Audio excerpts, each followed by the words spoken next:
So quickly before the video starts, I wanted to just let you know that I'm not going to be around this weekend from Thursday until I'm getting back Sunday. But the videos for today, the one you're watching, Friday, Saturday, and Sunday will all be pre-uploaded because I'm going to be out of town with some friends. We're going to be having a good time, and I'm not going to be around in my computer. I'm not going to have internet connection, things like that. So I just wanted to just make you guys aware.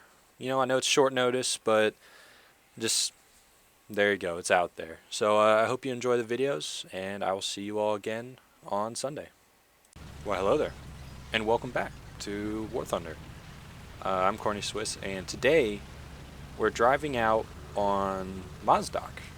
This isn't a map I've gotten to play a lot, and I feel kind of sad about that. I wish I could play this map more because I don't know. It really is.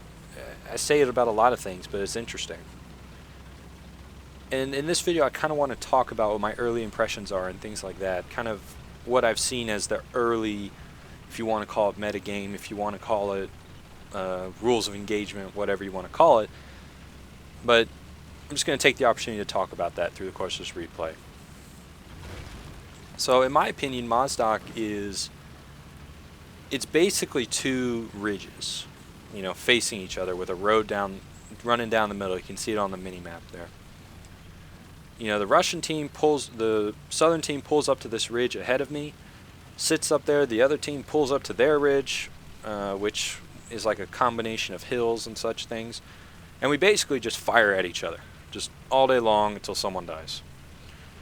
Now, sneaky, fast medium tanks can actually get through that no man's land and cause a serious problem. You're going to see a T-34-85 attempt to do that, but be unsuccessful.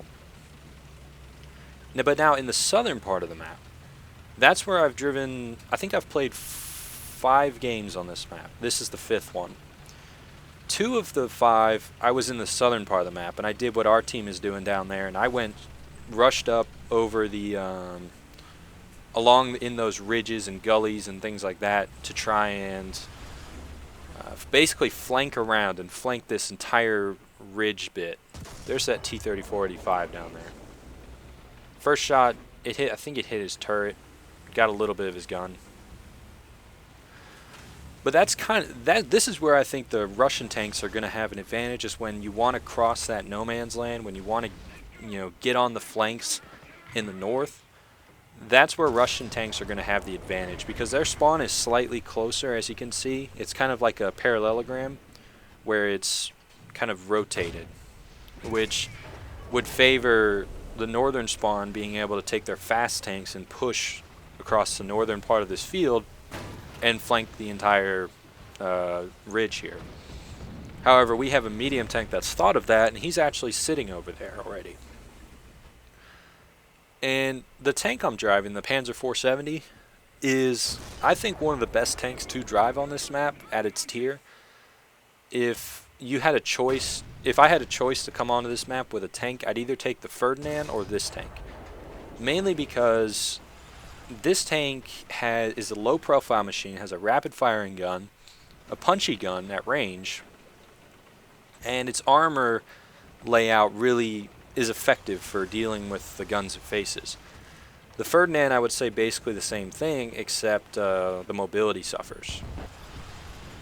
We're going to see, I see that medium. I've been trying to keep tabs on him, but that medium is now over here.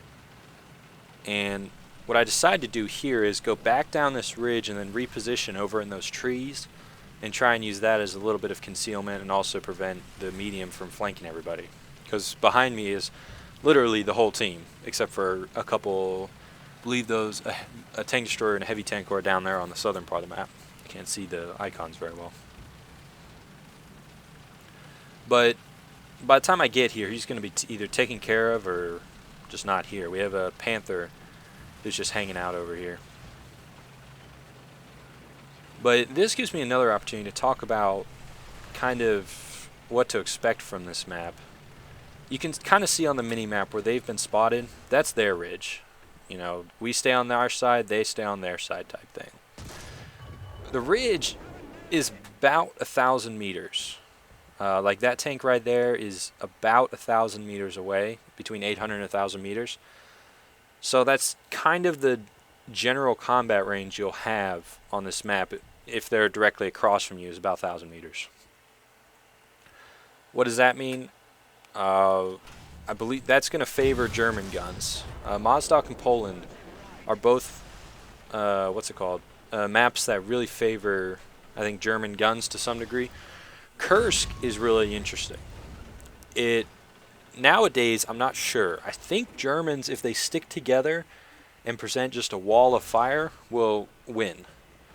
But it's interesting when the Russians have enough mediums and they just flank down the northern part of the low ground there.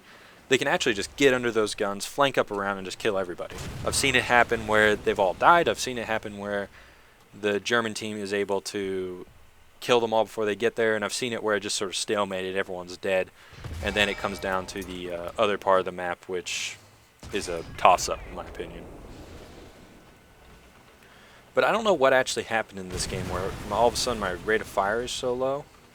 It was really annoying when it was happening.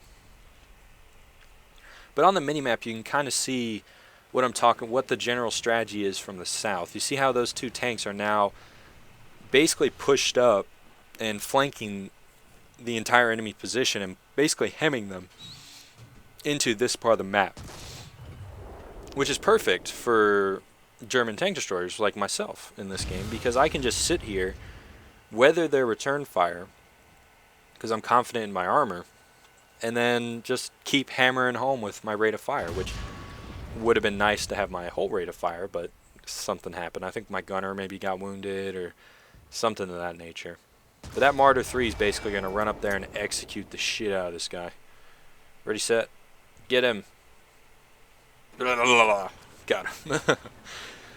I was kind of like, wow. Because when I saw the Martyr when I first loaded in this game, I'm like, good luck, you know. But he ran up there and killed that guy. No problem. And then he got blasted by T-34-85, but, you know, to each his own. You can kind of see here, I've aimed 800 meters, and the shell goes short. So I think it's, you gotta give it about 1,000 meters to land it on the tank, because you think about it, the shell will carry, the tank is sitting on the ground, so you need to aim above the ground mark where you want to hit. So if the tank is 800 meters away, you might have to aim for 900 meters to hit the side of the tank, if that makes any sense. And that's something I didn't do there. But it really is annoying that I don't have my rate of fire is so hurt now. But this is the point where you can kind of tell the battle's over. Our guys are in the field. I'm kind of lagging behind because I'm just a camping son of a bitch. But we have, as you can see, some heavy tanks way back in their spawn, and he's gonna flank into their cap and win the day. I mean, we're gonna kill everybody anyway, but you know, don't worry. I'm gonna get some YOLO in. I'm gonna try and YOLO charge a KV-85, I believe it is, with poor, rate of fire.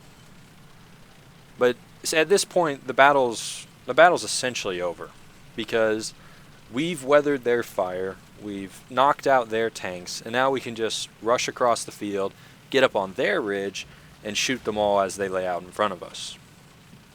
And that's kind of how this map plays. It's very much so the classic Victorian era combat, or where everyone just lines up and shoots each other. That's very much so what I feel like this map is devolving into, is the two ridges just shooting each other. Not a lot of room for flanking maneuvers except in the southern part of the map because of all the hills. But the northern part of the map is wide open. It's basically trench warfare, no man's land in the middle. And if you're fast enough, you can take advantage of that. However, you have to be really fast. And a lot of German tanks don't have that advantage. So I definitely see German teams, whichever side they're on, sitting on the ridge, securing the flanks, and then just pounding the Russian forces across the way. Russian teams, I think if you got a few, like maybe 3 or 4 medium tanks to wolf pack together and flank either side, then, I mean, they would have to be fast. They have to be T-34 57s, T-34 85s, T-44s, things like that. You could basically just hammer the entire German team just by getting on the flank, and then as they turn to engage you, now your heavy tanks and your tank destroyers and your other medium tanks can just blast them from their ridge, or from the Russian ridge. So I'm a little annoyed that this shell didn't kill him. But I figured, okay, I got his gunner, I can do this. Then I realized, wait, this isn't going to work. Very sad. Like if you create every team. Very sad. Very sad. How much? I like the death cam. I do like the little death cam we have here. But that's kind of just my impression of Mozdok. That's how I think it's going to play. Obviously, opinions may vary, but I just wanted to share something I feel like I've learned about this new map and what we might expect from it in the future. So thanks for watching. I've been CornySwiss, and I'll see you next time.